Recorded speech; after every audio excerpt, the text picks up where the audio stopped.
بسم اللہ الرحمن الرحیم۔ محترم ناظرین السلام علیکم۔ آج میں اللہ سبحانہ تعالیٰ کا نام البصیر لے کر آپ کی خدمت میں حاضر ہوئی ہوں۔ البصیر خوب دیکھنے والا۔ اللہ تعالیٰ بصیر ہے، وہ غائب حاضر تمام جہانوں کی تمام چیزوں کو جانتا ہے، وہ چھوٹی ہوں یا بڑی ہوں، سامنے ہوں یا چھپی ہوئی ہوں، وہ باریک ہوں یا بڑی ہوں، اس سے کچھ چھپا نہیں ہے۔ ہم کوئی کام رات کے سیاہ گپ اندھیرے میں کریں یا دن کی روشنی میں، وہ ہر چیز احاطہ کیے ہوئے ہے۔ اللہ جب سیاہ رنگ کی چونٹیوں کو سیاہ رات میں چلتے ہوئے دیکھ سکتا ہے تو وہ ہمارے ہر کام سے واقف ہے۔ آج کے اس جدید دور میں انسانوں نے مشینوں کے ذریعے دیکھی انسان کے جسم کے اندر کیا کیا نئے نئے انکشاف ہوئے، لیکن دیکھنے والے ابھی بھی کہتے ہیں کہ بہت کچھ ایسا ہے جو ہم دیکھ نہیں پائے، اور جو ہم دیکھتے چلے جا رہے ہیں ہماری جہالت کا ہمیں مزید اندازہ ہو رہا ہے۔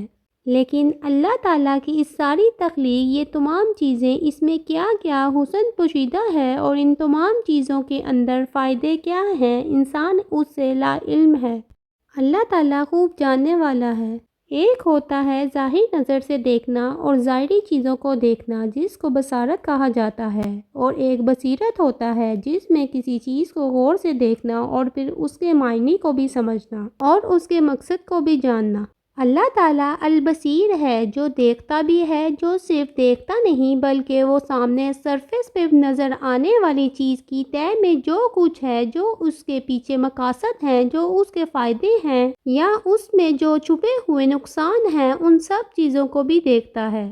قرآن مجید میں اللہ تعالیٰ کی اس صفت کا 40 سے زیادہ بار ذکر آیا ہے۔ بہت دفعہ اس کا ذکر السمیع کے ساتھ آیا ہے کہ اللہ سنتا اور دیکھتا ہے، السمیع البصیر۔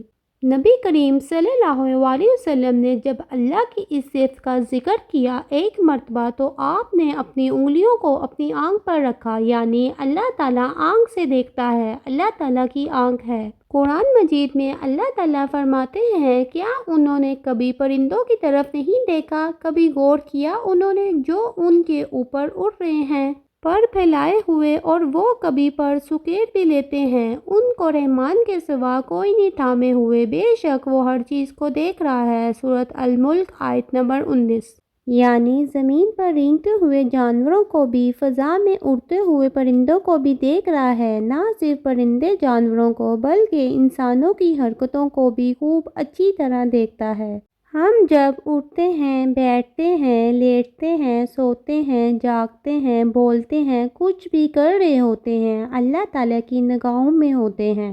اللہ تعالیٰ فرماتے ہیں کہ وہ آنکھوں کی خیانت تک کو جانتا ہے، یعنی ہماری آنکھ کچھ بھی دیکھتی ہے جس کو اللہ نے دیکھنے سے منع کیا ہے، اسے دیکھنا پسند نہیں، وہ اس کو بھی نوٹ کر لیتا ہے کہ ایک آنکھ نے کس قسم کا اشارہ کیا اور کس چیز کو دیکھا اور کس نیت سے دیکھا اور کس ارادے سے دیکھا، پھر دیکھنے کے بعد اس کے اندر کس قسم کی ہلچل ہوئی اور اس کے بعد انسان کا ری ایکشن کیا ہے، یہ تمام چیزیں بھی اس کے علم میں ہیں۔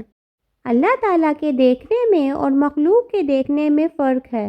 سورۃ الانعام آیت نمبر 103 میں اللہ تعالیٰ فرماتے ہیں، نگاہیں اسے نہیں پا سکتی، یعنی تمام جن و انسان کی نگاہیں، ملائکہ کی نگاہیں، ساری مخلوق کی نگاہیں اکٹھی ہو جائیں، یعنی سب کے دیکھنے کی پاور کو ایک پاور بنا لیا جائے، تو اس سے کوئی اللہ تعالیٰ کو دیکھنا چاہے تو بھی نہیں دیکھ سکتا۔ اللہ تعالیٰ ایمان والوں کو رحمت کی نگاہ سے دیکھتا ہے، خصوصاً جو بندے اس کی اطاعت اور فرمانبرداری کا کام کر رہے ہوتے ہیں، اور پھر اسی طرح اللہ تعالیٰ اپنے بندوں کی رہنمائی بھی کرتا ہے اپنی نظروں کے سامنے۔ حضرت نوح علیہ السلام کو اللہ تعالیٰ نے جب کشتی بنانے کا حکم دیا تو فرمایا، آپ ہماری آنکھوں کے سامنے اور حکم کے مطابق کشتی بنائیں۔ سورۃ ہود آیت نمبر 37۔ ہمیں کاموں کو اس طرح کرنا چاہیے کہ احسان کے درجے پر گویا ہم اللہ تعالیٰ کو دیکھ رہے ہیں، اگر یہ نہیں تو اللہ تعالیٰ تو ہمیں دیکھتا ہی ہے۔ اللہ تعالیٰ کو دیکھنے کا شوق ہونا چاہیے۔ انسان کے لیے سب سے بڑی کوئی نعمت نہیں کہ انسان اپنے رب کو دیکھ پائے۔ حضرت موسیٰ علیہ السلام نے تو دنیا میں ہی خواہش کی تھی کہ اللہ تو مجھے اپنا آپ دکھا، میں تیری طرف دیکھنا چاہتا ہوں۔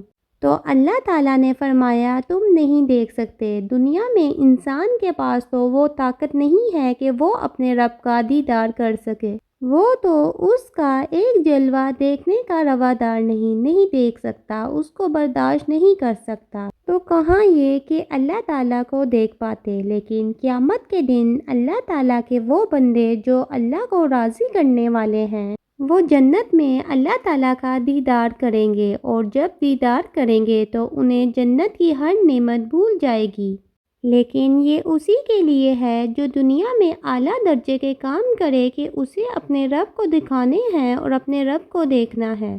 اللہ تعالیٰ نے ہمیں جو بصارت کی نعمت دی ہے، یہ بہت بڑی نعمت ہے، اس کا شکر ادا کرنا چاہیے، ان آنکھوں کی حفاظت کرنی چاہیے، انہیں غلط چیزوں سے دیکھنے سے بچانا چاہیے، جن چیزوں کو دیکھنے سے اللہ تعالیٰ نے منع کیا ہے ان کو نہیں دیکھنا چاہیے۔